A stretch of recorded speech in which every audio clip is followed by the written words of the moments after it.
Welcome back to Amazing But True, our New York Mets podcast from the New York Post. I am your host, Jake Brown. You can subscribe to Amazing But True on Apple Podcasts, Spotify, wherever you get podcasts. Give us a 5-star rating, write a nice review. If you're watching this on the New York Post Sports YouTube page, follow that Amazing But True playlist. Give us a thumbs up, 2 thumbs up, like we're Ebert and Roper. Comment below. What'd you think of the Subway Series? The 2-game Subway Series that I despise with all my heart. Love the Subway Series, hate the 2-2, as it now ends at 2-2, tie. Both mid teams. I called it the Midway Series. You can call it the sub 500 series, at least for the Mets. The Yankees barely surviving over that. And in just a second, my buddy Marc Luino will join me from the Mets Up podcast. You see it with the team on the Mets YouTube page. And he co-hosted it with the great king of the Brooklyn Mirage, James Shiano, our guy. And he will join me in a second, and Draft Neck Mark on YouTube. But Subway Series, underwhelming. The Mets look great on Tuesday night. The bats came to life. You're like, all right, the short right field fence. Pete Alonso came back with 2 ding-dongs. The Mets look great. Maybe they sweep the Subway Series, go home against the Nationals with some momentum in the final series before the trade deadline. But then Wednesday, the bats died again. And Rodon finally looked like the big money guy that the Yankees signed. The Mets have second and third, led by Danny Mendick's first hit. And hopefully this is one of the last times I might say his name, but who knows? After this trade deadline, maybe he becomes a player if they get rid of a few guys. We hope that's Ronny Mauricio, a spot in the infield, but we'll see. He hits a double, second and third, no outs. They only get a run across. This team either doesn't score or they only score 1 run when guys are in scoring position. And that was the story of Wednesday night. A sac fly by Nimmo, and that was it. 3-1 final after the 9-3 shaky win, even though it was 9-3 because the bullpen struggled a bit. But Robertson got big outs, and then they added some insurance in the 9th inning. And let's bring Mark in now. Mark, you were there Tuesday night. Marc Luino, follow him on Twitter at DraftNackMark, and check out the YouTube page. Subscribe there as well. My guy JC brought me Tuesday, and we had to go to the pregame Billies, and he recognized you. He's like, yeah. And then after you left, he was like, I definitely gave him some crap years ago on Twitter or something. You must get that often. I feel like you're like, oh yeah, I know you, and like secretly they've probably even commented or tweeted you something bad over the years. Dude, 100%. Yeah, I mean, like JC, when we first met, he introduced himself, and then I was like, "Are you Can't Hold Me on Twitter?" He's like, "Yeah." I'm like, "Dude, we know each other. Like, why didn't you just say that?" I was like, he came in kind of like, "Oh, I just know you." I'm like, "I know you back." So yeah, but there's a lot of guys go back and forth. I will say most of the time, like it's always in good fun. So I respect when it's in good fun. I've only had like 1 or 2 bad interactions ever, and it is what it is. I'll take it every single time. It's still fun. Yeah, listen, if people recognize you for your work, they've seen you and they know you, and I think that's a good feeling sometimes, even if they hate you. There's people who pretend to like me in person, but I know that they hate me, and that's fine. As long as you respect the hustle. And the Mets did not hustle much on Wednesday, and it's just a seesaw ride with this team, man. And Tuesday you got good vibes. You want the bragging rights, and then Wednesday brings you back down to life. And I don't know, Mark, until this team can really string wins together, it's hard to believe. I said, if they go 6-0 this week, maybe they're not sellers, but that's obviously not going to happen. And I'm not going to go out here and say, oh, if they sweep the Nationals, they're not sellers. I think we just got to accept the fact that they're sellers and they're probably not a playoff team. And as much as I want to keep it positive and be like, yeah, they could turn this around, besides that 1 win streak and then the 5 days in Flushing in May, they have not put together a good enough run to make me think that they're going to get even to 500 at this point. Yeah, I mean, it has been a weird season with the way that they've been playing. And I think you said it perfectly. It's going to take a lot for them before the trade deadline to be buyers. I think most likely they're going to be sellers. And it seems like David Robertson is kind of that point of if they trade David Robertson, they're probably not going for it. And that's when you probably start moving everything else. And if they keep him, start to think, okay, they think they at least have a chance at something, because without David Robertson, I mean, what does this bullpen look like? Honestly, like how do we get outs to end the game? So he seems to be the litmus test of what the Mets are going to be doing. He might get a lot back for him too. Steve Cohen in the press conference all that time ago, it feels like forever. But in that press conference, he's like, we're going to make moves that make this team better. Like maybe it's not for this year, but it could be for the following year. And again, moving a guy like David Robertson last year netted a top 10 prospect in baseball. So if the Mets can get something big back for him, I think it's the right move. Like, we might just have to accept, like you said, they're just not a playoff team this year, maybe. Yeah, in the last episode, I said, like, I think Robertson will get them the most, but he'll also give us the most headaches when he's gone. Because think about it. It's if you keep Ottavino, remember, he's another rental. Like, maybe he's a guy who goes, but his value is not the same. You're going to have Drew Smith setting up Adam Ottavino. And we're set up for failure potentially for 2 months, which, like, if you're sellers, you kind of got to accept that you're probably not making the playoffs. But part of me is like, I want to keep Robertson for my sanity, right? Yeah, at least so that we could watch some games down the stretch and be like, all right, I'm not having like a heart attack every single night watching this team play. It would be stressful, kind of like you said in that game one. It was 9-3, and the game still felt a little bit tight at points, which doesn't make any sense. Yeah, we're going to see Dominic Leone save opportunities in September. The Connecticut native coming on the mound as I sit through Connecticut traffic on Sunday for hours upon hours for a state that people are just trying to get out of. Yeah, it is not fun driving in that state. What's the deal with that stuff? I mean, it is just like, it's almost like no one there is staying in Connecticut. They're trying to get out and they're trapped in 2 lanes of nothingness, bad service, and an occasional rest area close enough to the area where you could play blackjack. Well, I know that from experience. Yes, from Sunday. So take a little longer on the toilet, so you get a few last rounds, a few last double downs while you're on the toilet on a rest area. And one of the rest areas very small with a Subway. It smelled of Subway and poop combined. And dude, so a guy was changing their diaper, and there was one stall. I'm like, what the hell's going on in here? Yeah, the Connecticut rest ups are not kind to those who need to use the bathroom, I feel like. Yeah, and the Mets are making us use the bathroom, and so is the Yankee Stadium food, which is just pure trash. I mean, I had Benihana on Tuesday night, which is always you haven't Benihana? Yeah, that's the go-to move. You chill the Toyota Terrace. You got my guy Jairo, the bartender out there. But yeah, I mean, the food there, man.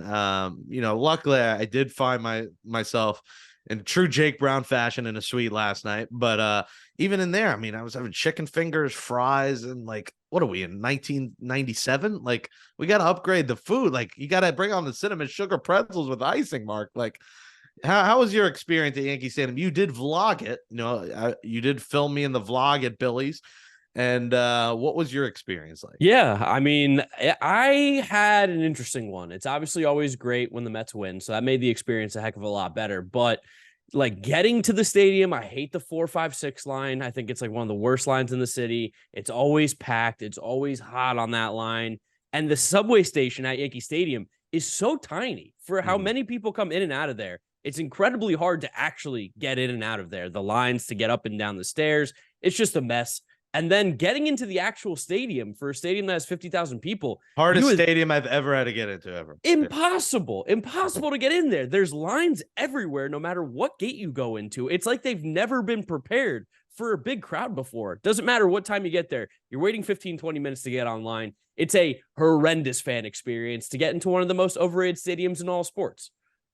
Yeah, and I don't even know if it's overrated. I mean, a lot of Yankee fans love Citi Field more than they do Yankee Stadium, which I'd be pissed if, like, my favorite team, I like the other team in town stadium better. That would piss me off.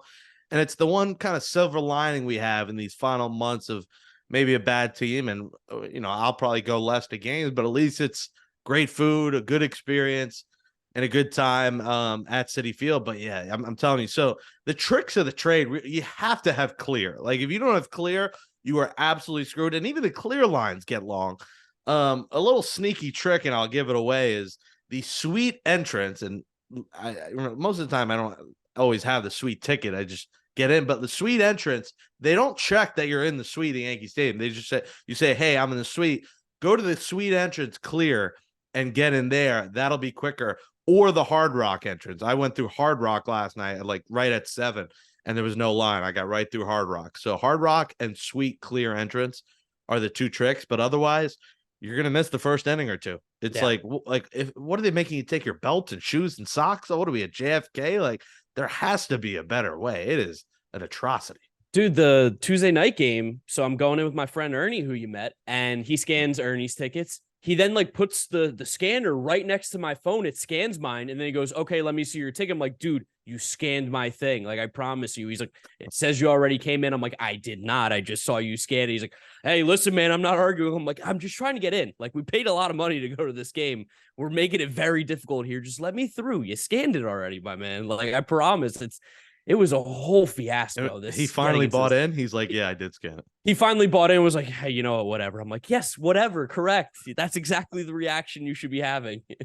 Oh God, what a disaster. Well, Yankee Stadium, I go my 2 times, then a few others, and then that's it. Last year I went, for the Judge chase. I wanted to see some history, but it could be a rough 2 months here down the stretch for both these teams, as the Mets, they entered 7.5 out, they exit 7.5 out, and it seems like there's more and more teams to climb. I mean, the Cubs are now back in it, just a game under. They're 4.5 out. The Padres, we'll see. They're still semi in there. I still think they could go on a run with the talent they have. And then it's a cluster, between the Giants, Phillies, Reds, D-backs, Marlins, all within a game and a half of each other. It is out of control, Mark, how close this is. And there's the Mets behind all those teams, 7.5 out. Like we said, this team will probably be sellers, but you can't sell all these pieces. And, you got to keep a few of them. Tommy Pham, I think, has some value now. He did play last night. His exit velocity is through the roof on everything. That's what everyone points to.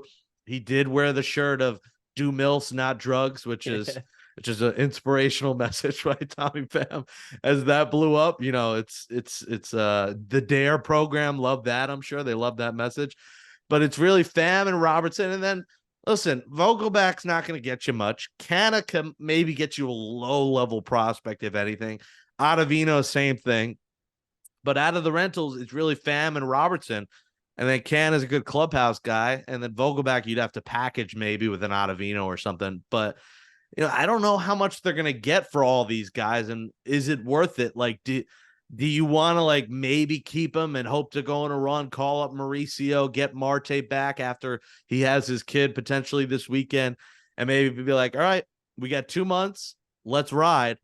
Or do you just go, all right, let's trade all 5 of these guys? Yeah, I mean, I think you really have to evaluate the prospect package you'd be getting back, because, I mean, let's just put it this way. The guy that we traded for Tyler Naquin, which I think is something similar-ish that you could expect for a guy like Mark Canha, he's now crushing it in A-ball. Like, he's absolutely dominating, not to rub any salt in the wounds there. So if you can get Jose Acuna and Hector Rodriguez, I believe they're 2, and they're hitting and pitching well. Yeah, Hector Rodriguez is like the best 19-year-old or 18-year-old in the Florida league right now. He's absolutely dominant. So like if you can get a fun prospect like that, I think it's worth a shot. A guy like Tommy Pham should bring a little bit more, like you said, Robertson, Ottavino. You can mix and match packages a little bit, but yeah, you do have to value what it's going to be. And I think right now the Mets are in that awkward spot of like, we don't actually know until we start seeing some offers. And I think Giolito being traded with Reynaldo Lopez set the market a little bit last night with the Angels trade. They got a top level catching prospect and another like borderline-ish top 100 guy in Kai Busch. So you're starting to feel out what guys are getting back for their pieces. Mets don't really have a Lucas Giolito, Reynaldo Lopez piece right now, those two together. So it'll be an interesting package back, but I don't know. I still think, as much as I would love to go for it, unless you're finding like that kind of Marcus Stroman deal laying in the weeds, a guy that's going to be multi-year that you can have building into the team next season, I think it's going to be hard to trade 4 guys right now. Yeah, and there's no one, you're not like, oh, they'll get this guy and go to the playoffs. I mean, you probably need 2 relievers. Starting pitching, they don't really. I mean, Carrasco will come off the books. You got Carrasco the rest of this year. No one's going to want him, really. And then Quintana's been solid so far. I mean, it's only been 2 starts, but he's giving you what you need, basically a quality start. You just got to score more. I mean, they could use the bat, but you would think in a week it's finally Ronny Mauricio time. You just feel like, that series against the Royals, he'll finally get the call. Low pressure, Kansas City, bad team. Maybe he goes crazy against bad pitching that first week. And then Baltimore. I mean, can't believe you're going to Baltimore to face, a perennial World Series team. I mean, where did that come from? You said mix and match, but you first said mix and max, which leads me to my next point. Now, they're gonna have a new president. We hope it's Stearns. Maybe Epler's gone. We'll see. But they're gonna have a new guy in charge figuring out the roster for next year. And Scherzer's going to be a part of that if you don't trade him with his $43 million option, which he would be an absolute buffoon to turn down because he'd probably get half of that on the free agent market. That's why I think they won't trade him because, one, you're not going to get a ton for him now. And two, you kind of want that next guy in charge to be in charge of what happens with Max. So I feel like they might listen to calls, Mark, but I don't see him or Verlander going. And Verlander, with the way he's pitching, remember, you got to have a rotation next year. Yeah. There's a team that still should be fighting for a World Series next year. I don't want to be in a rebuild next year. You should be, a World Series contender next season.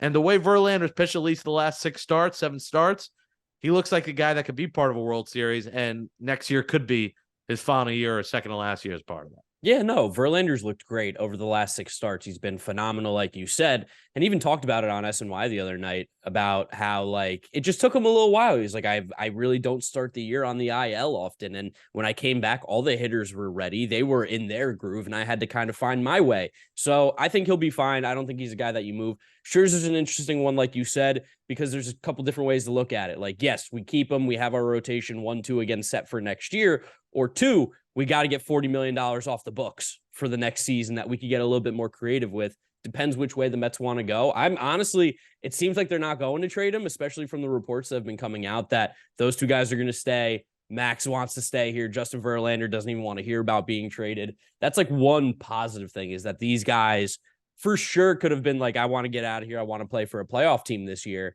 And both of them are no, I came here to get a job done. I came here to win as a Met for the Mets. That's something I think Met fans can at least hold their hat to, that we don't get that often with Mets players, I feel like, that are high profile.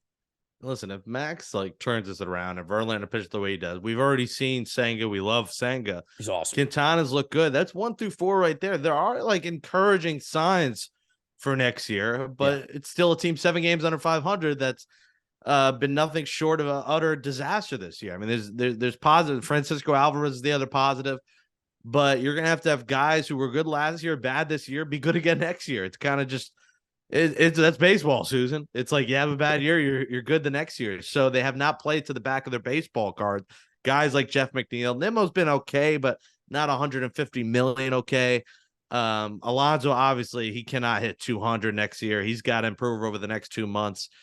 And, another trade that was interesting that is very much explained to me I'm 5 trade. Noah Syndergaard for Ahmed Rosario. Take the floor. Take it from me, because it seems like the Guardians got absolutely fleeced by a pitcher, Noah Syndergaard, who hasn't looked anything like the Thor that we knew back in the 2015 days. Yeah, the thing I'll say is 2 smart pitching organizations are now taking a chance on Noah Syndergaard, and you can maybe even say 2.5 with the Phillies' improvements in their pitching the last couple seasons. So the Dodgers going after him said, okay, he must have something left. There must be something left in the tank. They used him. They were like, oh, this guy stinks. He's terrible. We don't want him anymore. And then the Guardians, who make water into wine with their pitching, they're give me a shot with Noah Syndergaard. We can't fix hitters, but we can fix pitchers. So there's got to be something there, I guess, that gets people excited. They also did trade nothing. Ahmed Rosario has been horrible the last couple seasons, ever since he's left the Mets, ever since he got called up with the Mets. He's been a disappointment. He was a top prospect who has just simply not lived up to the hype.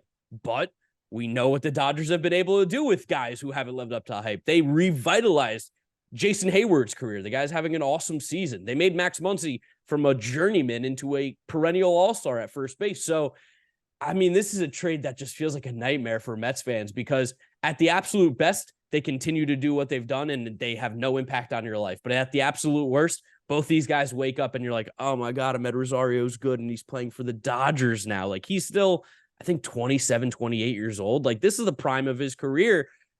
I wish the best for these guys, because I don't ever wish poorly on players, especially because, what did they really do at the end of the day? But man, oh man, it would be a nightmare if these guys both figured it out. Listen, what if the Mets going to run and it's Mets Dodgers and you got Verlander facing Ahmed Rosario in the ninth inning? I wish that happens. I wish that happens, because it means we're playing playoff baseball. That would be a dream scenario, to be worried about Ahmed Rosario playing well against us. Yeah, watching the wild card round, first round, bottom of the ninth, the Met hits a walk-off. I'd be like, what just happened? Yeah, I mean, I'm looking at Ahmed's numbers. He really hasn't been that good, but it's just like amazing. I think Syndergaard, a guy who's been hurt, has had a high ERA.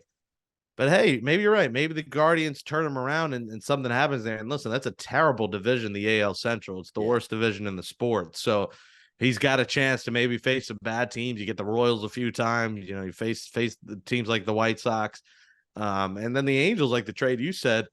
Their GM's going for it, and it means they're keeping Ohtani. It seems like you don't make that deal and trade away Shohei Ohtani. That's a team who's basically turned Syndergaard and Iglesias, Marsh, and a few prospects into Giolito, Lopez, and Mickey Moniak. I mean, what a change in GMs and turning some what's a mountain into a molehill? What's the saying? I turned sand to diamonds. I don't know what the that saying is. yeah. I'm bad with that stuff. But yeah, I mean, like, I think if you're an Angels fan, you're pumped. I think that's really cool to see that they're going for it. Everyone keeps talking about like all the teams in front of them, but I'm like, guys, they're like 2 games back or 4 games back of the wild card. Like, I don't care how many teams are in front of them with the Yankees, the Red Sox, the Blue Jays, Astros, all that kind of stuff. You get hot, you finish 10 games above 500, you're probably making the playoffs right now in the American League and even in the National League. So it's cool to see a fan base and a team that very much could have been, we're not going for it this year. We're going to trade Shohei Ohtani, go get all our prospects, start the rebuild over again, saying, you know what? We're actually going to try and make the playoffs now for the 2 best players in the sport. All right, we're talking prospects. Where's Ronny Mauricio? Like we've said for weeks and weeks, he's got to be here, Mark, and he's still not here. If the thought is they're waiting for after the deadline. I thought they might call him up when Guillorme went to the IL, but again, Danny freaking Mendick, who gets a double on Wednesday. Congrats to him on his first Mets hit, but what the hell is going on here? Like, I don't know what the hell is happening. I know you say he's not ready, want to get him more time in the outfield and second base. But at some point here, you got to see what this kid has and see if he could give you a spark. He's still got, 60 games or so remaining? Like, it's the Mets blew 7-17. So what's saying they can't come back from 7.5 and 60? Yeah, listen, I've been wanting Ronnie up for a while now. I think he's a super talented player. I think he's kind of at that point where I don't want to say he's master AAA because he's definitely not there yet, but he's performed well enough that deserves a look at least at the major league level. And I do agree. I think it's probably going to be after the deadline. I think they're definitely not in a rush to call him up as we've seen this year. But at some point, we got to see what this kid's got. Like Danny Mendick can be a very fine, serviceable bench player, fill in here and there every other day or so. But if you really want to try and make an impact and see what you've got, Ronny Mauricio is that guy with that power from both sides. Apparently, he's very much improved at second base and left field over the last couple months. While the offensive numbers have dropped off a little bit, I just don't know how much more improvement we're going to see out of the guy in AAA. He's never going to walk. Just accept it. He's never going to walk. He's never going to be that patient hitter that I think a lot of people hoped he'd turn into, but he doesn't strike out. So if you're not going to walk and you don't strike out and you hit for power, to me, feels like you've kind of figured out what kind of player he is. And I'd love to see him at the major league level, see what he could do. And hopefully he could be a part of the future of this New York Mets team. He's exciting. And listen, Daniel Murphy was a stud at second base. Yes. And in left field, he looked like he didn't belong on the Savannah Bananas. Second base is not that. I mean, I always said if I were to play, and I played my 1 year in Little League, never got a hit. Everyone knows I love the bunt. I would always try to bunt for a hit. But my fat ass eating cheese doodles in third grade would have trouble running that out. I was maybe more of a speed demon in third grade than I am at 32. Whoa, okay. And by speed demon mean I was able to run. Now I just walk to the bodega and the coffee shop, in 30th Ave, my New York City coffee bagel house, the classic. I'm gonna go right after the show, get my bagel, get my coffee. But I love the bunt. But I forgot where I was going with that. Like, you love bunts. Love a bunt. I got off on a tangent there. But like my dream scenario is first base Alonso, second base Mauricio, Lindor short, Beatty third, McNeil goes over to left. We've seen him play the outfield. They're not trading Marte. I know a lot of people. He's coming off the migraine. He's having a kid this weekend. He's got 2 years left on his contract. I think they're just going to eat it up as the offseason surgery, slow start. He'll come back and be good next year. I just don't see Marte on the trading block either now. Maybe the new president says, I want to get rid of him in the offseason. But left McNeil, Nimmo center, right Marte. And then DH, I guess you figure out. I mean, you put Mauricio at DH some days. Maybe you end up keeping a Pham and he's the DH. you have options there. But that, Mark, is like my ideal, at least fielding situation. You mix and match some days, some not. But what do you think of that depth chart there? No, I like it. I think it sounds good. I mean, even like sprinkling in Vientos in that DH spot at some point Vientos, too. yes. Let him get some playing time like we've seen recently. I think it's time to give Mauricio a shot. I definitely agree. Like we've seen Luis Guillorme again. I think he's a very much serviceable backup guy that you'd like to have. Perfect then because he can come in for Mauricio late in the game if you need him to, or he can come in for Brett Beatty late in the game to be a defensive replacement, which is where his true value is the guy who can fill in and give you a good glove at multiple different positions. But I think if we really want to try and maximize the value of this team, especially with guys like Pete Alonso hitting the free agency next in 2025, you got to start playing Ronny Mauricio. Let's see what he's got. I think he'll be just fine. We saw him do well in spring training. Of course, it's spring training, so everything with a grain of salt, but it's time to see what this kid's got. I've been really impressed every single time. I start to think like maybe he's not as good as I thought. He does something a little bit better. He gets better. He gets better. He's a freak athlete. Like just watching this guy play baseball on its own is super interesting and exciting as a baseball fan and as a Mets fan. And the spark he could provide. Like, if he pimps a homer, the bench goes crazy. Boom, morale, wins, Mets, World Series, bang. Give me more baby Mets. Give me more baby Mets. I'm in. They put another guy in the shirt. You got all of them on the shirt. You got Alvarez, you got Vientos, you got Beatty, add a 4-spot athlete logos, make a new shirt, and you got all 4 of those guys. And that's something that sparks the fan base too. And here with Luis Guillorme out 4 to 6 weeks, why not see what you got in this window? Guillorme is not a future part of this team. While he's down and out, see what you got here. And then Guillorme, like you said, maybe he's a late game defensive replacement. He plays once a week here and there. But this is the time. So I'm very curious that series started with the Royals, or maybe they wait a week. Don't wait too long because you're already 7.5 out. It's only going to potentially get worse. See if it can get better. Let's see what you got in Ronny Mauricio. The Mets will take on the Nationals this weekend. Thursday, Senga versus Gray. Friday, Scherzer versus Gore. Saturday, Carrasco versus Corbin. And Sunday, Verlander versus Williams. Would love a sweep and see it, try and get within Mark like 5.5 here going into the deadline, and see if you're going to ride, because like on paper, this team, it should be better than this. Yep. And there's still like, I hate that like part of like the back of my brain says, they're going to run, go to the playoffs. The trumpets are back. Yeah. Maybe the bullpen is saved and you end up keeping Robertson out. Ottavino, Robertson, Raley, and Edwin Diaz. Like there's part of me, and Max gets it together. Verlander pitches like he pitches. Alonso brings the power back, gets his average up. Lindor. There's a small, like little part of my brain, like this big, that thinks maybe they could do something here. Now you have to keep it a little positive because you do a podcast with that. So you got to keep it politically correct sometimes. But me, I could say whatever I want. And there's still a part of my crazy, deranged brain that thinks they could get it together. There's 61 to go. Do it right. You got the guys on paper to get it done.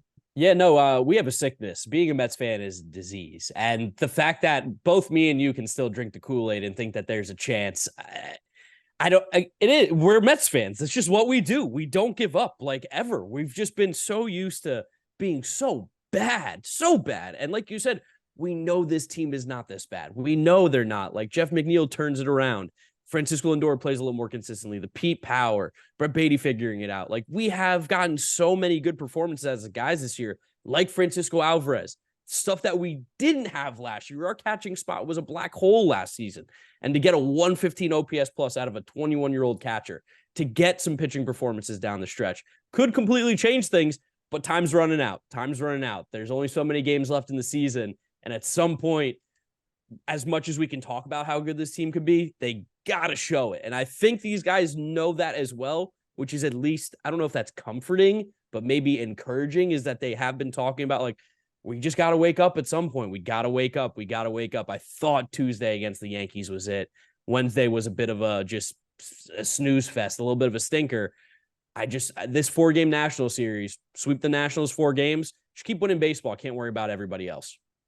Yeah, and even like if you split this series, I mean, there's no life. If you win 3 out of 4 this sum, really, you would love a sweep. But anything less than 3 out of 4, and that might be the icing on the cake. And then Tuesday, 6 p.m., the trade deadline, and we'll see what ends up happening. But yeah, this is the part where you enter the gif of the little black kid in Angel in the Outfield. What was his name? Do you remember? JP, right? Was that his name? I think his name's JP. The flying. Can we wave? And this is our Angel in the Outfield moment. Really, the Anaheim Angel, they're the ones in the outfield going for it right now. But yeah, we'll see, and maybe Shohei Ohtani next year. And that's my thought. It's like Ohtani, Senga. Give me Yamamoto too out in Japan. He's coming over. Get me him as well. We literally are deranged people, deranged Mets fans. Marc Luino, follow him on Twitter at Giraffe Neck Mark. Check out his YouTube. Tell our listeners, viewers about Mets Up, where you get it, how often, and what else you got. You're doing stuff with video games too. Yeah, playing video games. I'm gonna be the show, doing it all. But yeah, Mets Up after every series, official podcast of the Mets. So we're working with the team, get some great interviews over there, talking to some players. We talked to Francisco Lindor a couple weeks ago, which was really cool, and plan on getting a few more this homestand. So keep an eye out for that. You can find it on the Mets YouTube channel or our podcast feed as well. And yeah, just if you like baseball, trade deadline is going to be hot. Check out my YouTube channel. Going to be doing a live stream on trade deadline day. So if you're interested in that kind of stuff, that'll be the place to find me. Giraffe Neck Mark with the C, the right way to spell it.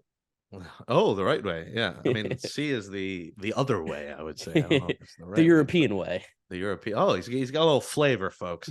Tell our viewers, listeners, because I was intrigued by the growth pre-COVID to post-COVID of your YouTube, because it's grown a lot, and in some ways COVID might have helped the growth because people were home. I know I never was a big YouTube guy until COVID, and then like I'm on YouTube now every day on my TV. So talk about your growth from, what was it, 2019 say to what it is now. Yeah, so 2019, my channel really took off. I went from like 40,000 before the 2019 baseball season started to about 125K when the season ended. So it was a really great year, allowed me to do it full time just as I graduated college. And then COVID hit, and I was like, oh my God, like what's going on here? What am I going to do? I have no baseball to talk about. But like you said, it weirdly got a lot of people into the YouTube scene, and I continued to grow, even though there was no baseball being played for a good chunk of time. People were still interested, and it's great, man. I mean, like the fact that something so negative ended up being super positive for me, I think is nice, but I also know that, a lot of crazy stuff was going on, but it's fun. It's fun. It was one of the few jobs that was relatively unaffected because I'm just at home all day talking to my camera, no matter what. It didn't matter if you couldn't go outside. So pre-2019, you said you were at 30,000 subscribers? Yeah, when going into the 2019 season, 30,000 subscribers, and I ended it with around 125,000. And what are you at today? I think I'm at 255,000. So it hasn't been as fast. Like there's always going to be that initial push, and that happens on YouTube. But the consistent growth and then the little COVID bump as well was definitely nice. From 30 to 255. That's like an Drake hit single right there. Started from the bottom, now we're here. Wow, that's impressive. So yeah, and you do a lot of like sport goals. You'll do like name these third basemen, and you're good at memorizing that stuff. I forget everything. Like my memory is shot. There's a multitude of things you can blame for that, but we won't go through that list. But just it's incredible. You can remember obscure second baseman from like 2001, like just going back, and I think people enjoy that because they'll probably play along with you. You also have an interesting way of editing it, where like it looks like a jump cut to something, boom, boom, boom, boom. So it seems like it takes a lot of editing work. And you're also like, you are just like all in, like you're there and like you're just there. Like you know what I'm saying? Like you're just present and you're up here like this and you're like locked in. Yep. And you're fired up when you do them. Yeah, I mean, it's fun. Like I think I have the best job in the world, being able to like BS about baseball. Like you said, irrelevant second basemen for 2001. I love bringing up like Aaron Hill. I love talking about Orlando Hudson. Like those players to me are so much fun. So being able to do those quizzes and put them on YouTube and people actually like watching them and interacting with them is amazing. And then just being able to just talk about baseball or come on a podcast at 9:00 in the morning with you and talk about the Mets. Like this is to me the perfect job in the world for a guy who ever since he could remember was obsessed with baseball and stats. So definitely super grateful for that. The perfect job for a guy who does not like to wake up at 9:00 in the morning and record any other hour of the day. I know you're not like me or not a big morning guy. No. So I had a shower before this to wake up. I literally was just sitting there under the water like, why am I a Mets fan? Why? My new trick is the ice cubes under the eyes. Just give yourself a little rub of ice underneath the eyes and boom, wake is that right a thing? up. I've Yeah, never wake done that right in my up. life. I'm about to start doing that potentially next week. But yeah, this is gonna be rough for both of us these next 2 months. Like Yeah. we love doing the Mets podcast. We each love doing our own Mets podcast, but 2 months of a team in fourth place could be tough. The storylines are slim. And it's tough to talk to players. I haven't been going credentialed much because it's like these guys don't want to talk to someone like me. Like they don't really want to talk to anyone. But like, what are they going to say? I mean, you got to Yeah. kind of be like, oh, how's your puppy doing? How's the family? Like, you're not going to be like, so this 6-game losing streak. Your thoughts? Like it gets tough to pick and find storylines in a bad season. We're used to bad seasons, but when the expectations, me and Figgy both said this is the most frustrating season, arguably in the history of our fandom, just from what the expectations were and what the team is. It's tough to get those stories, and it's tough to try to like keep a positive mojo flowing. Yeah, you wanna always have a fun interview with these guys and have them like say afterwards, like, wow, that was easy. I enjoyed doing that. And when things aren't going well, you never want to be that guy that asks the wrong question. You never want to make someone come out of that interview and be like, screw these guys. Like they're idiots. I don't want to talk to them. And when you're playing poorly, it definitely doesn't help to have like just bad vibes coming into it anyway. So it's definitely an awkward feeling. It's definitely something that learning how to deal with as well, trying to interact with players still. But if they could turn it around, how fun could these last 2 months be? That's where I'm going to spin it. How fun could these last 2 months be if they start playing well? Let's end it on that. Let's have fun. 2 months, turn it around. Don't trade the whole team. Call up Ronny Mauricio, Yes. and we'll see the trumpets in October, and it won't be at the Trans-Siberian Orchestra concert. Yes. Or your local marching band show. It will be at Citi Field. Trumpets. Let's get some meaningful trumpets. Let's do it. That's going to be the rallying cry. Trumpets in October. Meanwhile, they're going to like book a band there, and they have like the golf they do in the off season at Citi Field. I still got to do that. I'm not a great golfer, but I would love to like, just I'm good at the driving range, and then I think I'm good at golf, and then I go in the course and it like hits like a child, like just across the river, like hits like a family's home. So let's get trumpet in October. Giraffe Neck Mark and the Mets Up podcast. Where did Giraffe Neck Mark come from, by the way? Because I guess you have a maybe longer than average, but it's not giraffe neck. Yeah, I think before you knew me, I was about 30 pounds lighter. So in my earlier days of college, when I was streaming, people would say like, oh, you had a giraffe neck, like your neck is so long. I was skinny. I was really skinny. So I think it was accentuated a little bit more than it is now as I've grown into my adult body. Did you ever do any videos at the Bronx Zoo with giraffes? Like, it seems like a good opportunity for the YouTube. Oh, when I was at school in South Carolina, we had a class trip, which is crazy to say in college, to the zoo. Took a selfie with the giraffe. That was my like profile pic for a couple of years. So always doing content with my boys. Classic. My boys at the Bronx Zoo, baby. You do a field trip. There's something good in the Bronx. Better than Yankee Stadium. Mets Nationals this weekend. Mets Up has you covered. Amazing but true has you covered as well. Marc Luino, thanks. I always have trouble saying your last name. Luino. You were perfect today. You were perfect. Marc Luino. Thanks for coming on the show. Thanks for having me on, guys. Let's go Mets. Alrighty. Thanks to Marc Luino for joining me. My buddy here in Astoria. Does a great job with the Mets Stuff podcast. And yeah, like if you want to start a YouTube and like you do it right, you get the camera, you have passion, he's just a regular fan. Like he started this and it grew, and like the positive mojo and like the fun things he did worked. And now he does it full time. So if you're like a content creator, and it's a little bit, it's an oversaturated market. Obviously there's a billion podcasts, there's a billion YouTube pages, but if you do it right, you could make it your job, your career. And he's done a good job at that. And I think that should be inspirational for young content creators to, make a living out of something they love.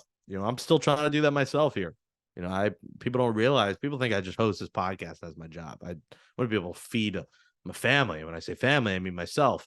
If I were to just host Mets podcast, the New York Post, I produce 5 shows. So it's a grind, but he, started pre-COVID, grew it and blew up. So congrats to Giraffe Neck Mark on that. As that, we'll say goodnight to episode 165 Amazing Mature Mets podcast from the New York Post. Thanks to Andrew Hartz and Nick Guzman for helping me out and producing the show. As always, subscribe to Amazing Mature on Apple Podcasts, Spotify, Google, Amazon, wherever you get podcasts. Give us a 5-star rating, write a nice review.